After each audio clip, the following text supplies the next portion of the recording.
Sean, being a better than scratch golfer, just making a simple setup change can make the world of difference. And the first thing that stands out to me is that you are standing really close to the golf ball.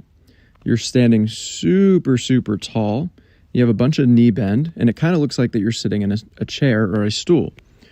All right, so what I want you to do is scoot a little bit further away.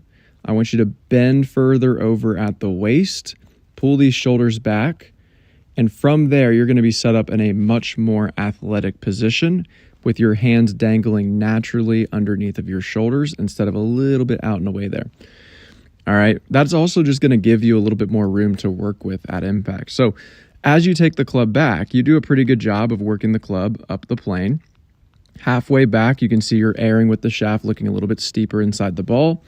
Your hands are basically going right through your bicep or maybe a little bit deeper. That's okay. You're going to get up to the top of your swing, and what you're going to notice is that your lead arm is very close to matching shoulder plane. Your hands are very deep over your heels. The shaft does air a little bit across the line to right field. Okay, so the reason why is really because you could start transitioning down from here, right? But you don't have enough leverage in the shaft.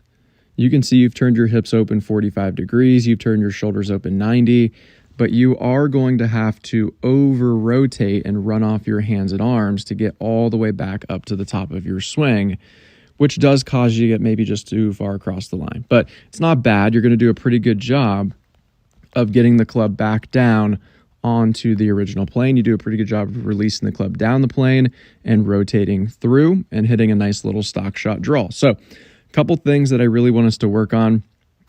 I really want us to work on this setup position.